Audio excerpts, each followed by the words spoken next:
Hi, this is Daniel Hutchins, and today we're going to be doing another article discussion from our friends Den of Geek. So today's article discussion from Den of Geek is about the Mandalorian. Okay, so this is how the Mandalorian captures the spirit of the Star Wars prequel era.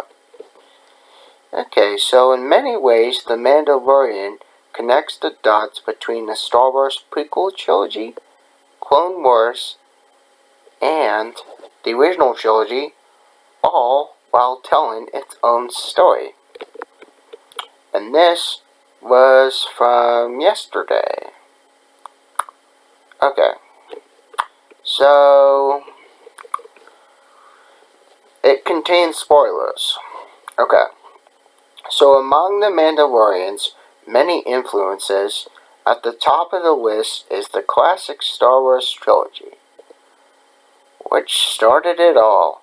Showrunner Jon Favreau, executive producer Dave Filoni, and the rest of the team have done a great job of incorporating lore from every era of Star Wars saga in ways that make sense, folding in elements fans know from A New Hope.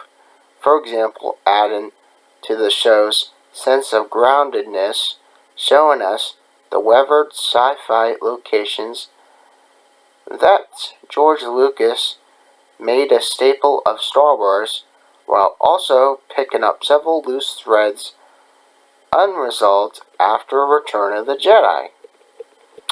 Okay, so the Season 2 of Disney Plus series doesn't forget the prequel era, though with Bo-Katan and Ahsoka appearing in Season 2, and Grogu revealed to have grown up at the Jedi Temple on Coruscant, more and more direct connections to the Clone Wars are becoming important in Din Djarin's quest. Okay, so the prequels were characterized by bright colors. See Padme Amidala or Shakti, cartoonish CGI, Jar Jar Binks, and a mix of high adventure and impending tragedy. The Old Republic, when The Phantom Menace opened, is about to begin its decline. The election of Chancellor Palpatine, who is scheming behind the scenes as the Sith Lord Darth Sidious, heralds the rise of the Empire. Several in-universe decades later, The Mandalorian is still dealing with the fallout from the events set in motion in Lucas's second trilogy. You could stream all your Star Wars favorites right here, because the prequel trilogy ran from 1999 to 2005. It's a generation removed from fans of the original films and the sequels, yet The Mandalorian manages to blend all these different eras into a cohesive narrative and setting, while also exploring them with a new lens, where Season 2's focus on beginning of the saga. Here are the few things The Mandalorian brings back from the prequel trilogy and the Clone Wars. Number 1. Ahsoka Tano. Season 2 is not only interested in prequel movies, but in the expanded universe stories that flesh out the galaxy around it, particularly the Clone Wars TV series. And Lucasfilm wasted no time in creating a narrative through line between the Star Wars animated series and the first live-action series, giving us both Mandalorian warrior Bo-Katan Kryze and former Jedi hero Ahsoka Tano. While both fan-favorite characters act as quest-givers during Mando's journey, Ahsoka is one who gives the bounty hunter the most immediate answers about his little companion's past. The former Jedi apprentice appears in the Jedi after working with the rebellion for years. Now she's chasing the trail of Grand Admiral Thrawn to the planet Corvus, where an Imperial magistrate might have the answers she needs to find both Thrawn and missing Jedi friend Ezra Bridger. You can also see from Star Wars Rebels. Although Ahsoka left the Jedi Order over disagreements with the Council's decisions, she now takes the role as a Jedi mentor, guiding her group toward the step in his journey. Even if she won't outright train him, she doesn't want to train Grogu because the loss of Anakin is still fresh in her mind. Anakin became Darth Vader due to his attachments, and may see the same fate for Grogu if he can't let go of Mando. Even after Darth Vader's death and redemption, his fall still affects Ahsoka. Bo-Katan, Kryze, and the Darksaber. The heiress brought Bo-Katan Kryze back into focus, played by Katie Sackhoff. Her armor and hairstyle are a direct translation of her look from the Clone Wars.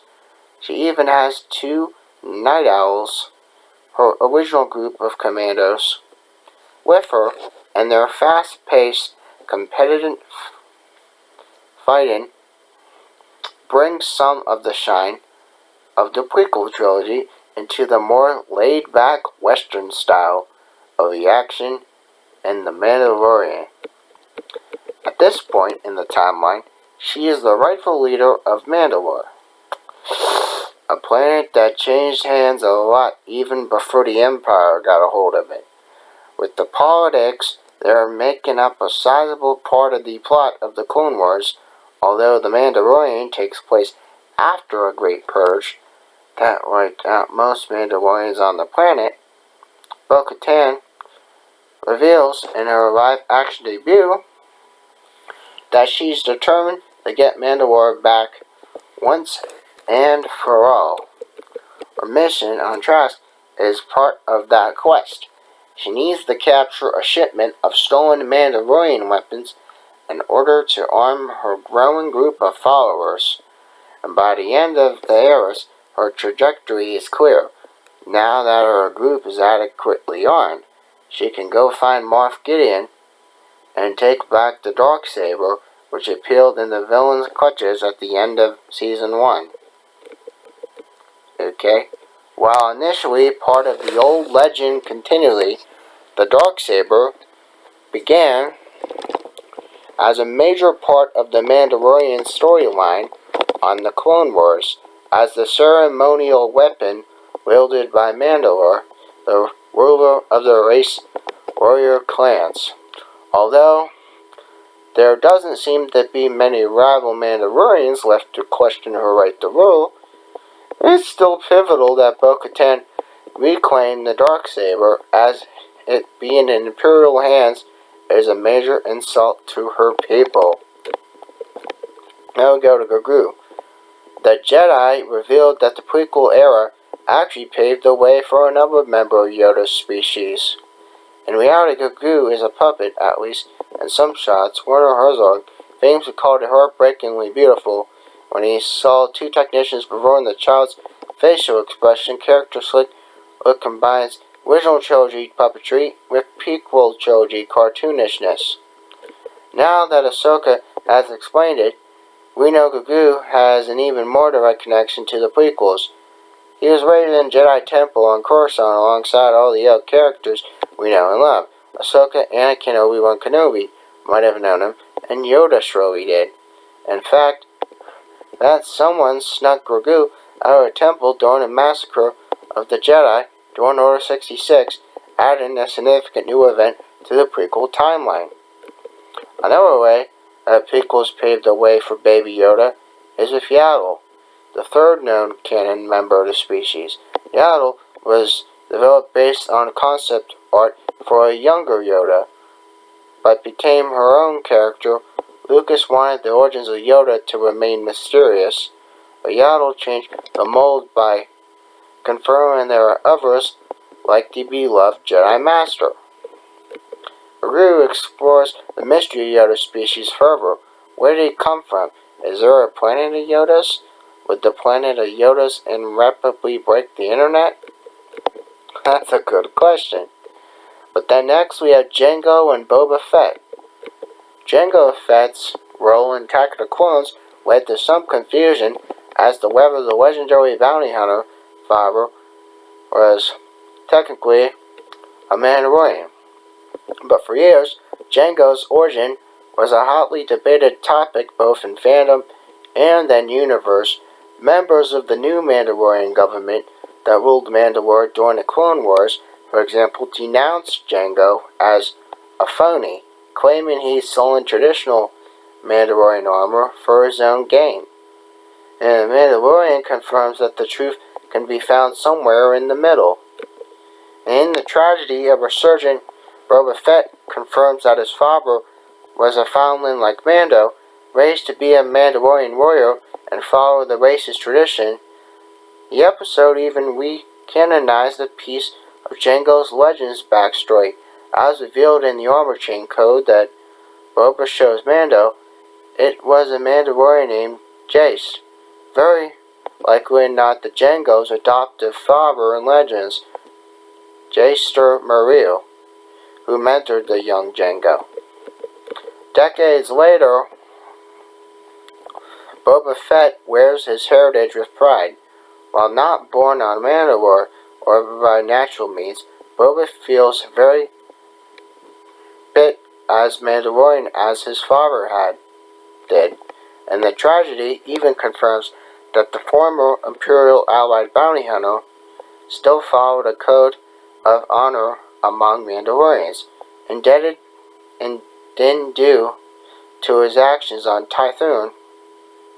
Boba agrees to help his fellow Mandalorian track down Grogu and bring him to safety. Next we have the Clono.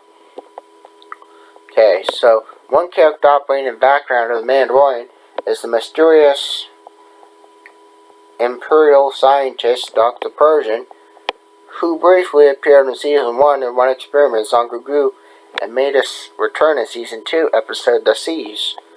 Not much is known about Persian or his twisted experiments except that he needs Grogu's M count, heavy blood, to accomplish something for the Empire.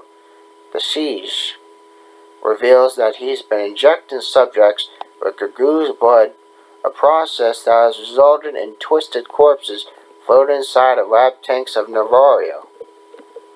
While Persian's true motives and missions are yet to be revealed, one theory concerning his identity points to a direct connection to one of the prequel's era's most important elements, cloning. The biggest clue is the patch on the arm of his lab coat, which matches the one worn by Kaminoan cloners in Attack of the Clones. It's true that cloning has touched every part of the Star Wars saga, whether it's a brief reference in New Hope or Palpatine's final scheme in The Rise of Skywalker.